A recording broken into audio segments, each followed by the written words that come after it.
Howdy folks, it's the 4th week of August 2025 and welcome to This Week in the West. I'm Seth Spillman, broadcasting from the National Cowboy and Western Heritage Museum in Oklahoma City. On this podcast we share stories of the people and events that shape the history, art, and culture of the American West, and those still shaping it today. They called him Eight Bears. They called him Man Afraid of His Name. He was artist Edwin Willard Deming, and we remember him this week on the 165th anniversary of his birth, August 26, 1860. It was the summer of 1898, and Deming stood before a Blackfoot tribal council in Montana. He was no stranger there. He'd sketched their dances, joined their hunts, and shared their campfires for years. But this day was different. In recognition of his respect, his presence, and his realistic portraits, the Blackfoot honored him with something more enduring than any medal, a name. They called him Eight Bears. To the Blackfoot, the bear symbolized power, and giving that name to a white artist from Illinois was no small thing. And for Deming, who'd once wandered into Indian territory armed with just a sketchbook, it was the greatest honor of his life.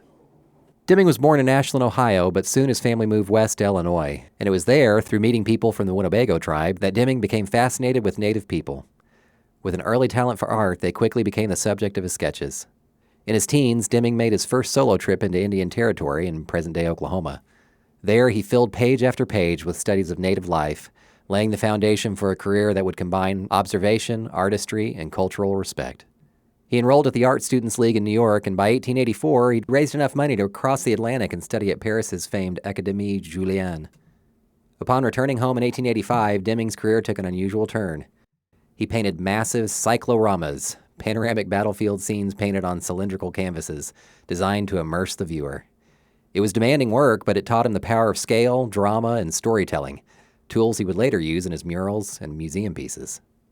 In the summer of 1887, Deming traveled west to paint the Apaches and the Pueblos of the American Southwest.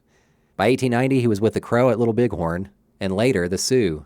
He often traveled with fellow artist Accost Smith, photographing dances, sketching tools and dwellings, and recording tribal customs before they vanished as pioneer settlements expanded. Deming lived alongside native families, participated in their ceremonies, and earned their trust. It was in these surroundings that Deming learned more about tribal life, which encouraged him to keep his painting realistic, avoiding some of the dramatic and stereotypical portrayals of other artists and writers. In 1892, Deming married and settled down in New York City. The rest of his life developed a steady rhythm: travel in the summer, sketch and study in the field, then return to his studio to turn those notes into finished works. Deming also became an accomplished sculptor, and during World War I, he even served as a camouflage expert for the U.S. Army, training the 40th Engineers in marksmanship and disguise. He rose to the rank of captain. Perhaps his most lasting legacy came in the form of murals, sweeping, romantic depictions of Native American life commissioned by major institutions.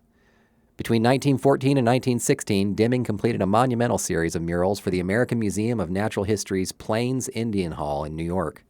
Visitors to the museum would soon witness sweeping scenes populated by figures from tribes like the Blackfoot, Crow, and Sioux. His work also found its way into the Brooklyn Museum, the Museum of the American Indian, and the Black Hawk Museum in Wisconsin. One of his murals was even adapted for use on a U.S. postage stamp. Deming died October 15, 1942, leaving behind a large body of work, including paintings here at the Cowboy. And with that, we've put our name on another episode of This Week in the West. Our show is produced by Chase Spivey and written by Mike Kaler. Follow us and rate us on Apple Podcasts, wherever you hear us. That'll help us reach more people. You can follow us on social media and online at nationalcowboymuseum.org. Got a question or a suggestion? Drop us an email at podcast@nationalcowboymuseum.org. We leave you today with the words of Henry Fairfield Osborn of the American Museum of Natural History. Only through sympathy and insight can the artist portray more than a superficial aspect of his subject. Deming gives us far more than a model. He penetrates the deep reserve of Indian stoicism and finds there an underlying reverence and awe in the presence of the great founder of nature and flashes of the underlying human spirit of sentiment and tenderness. Much obliged for listening, and remember, come find your West here at the National Cowboy and Western Heritage Museum.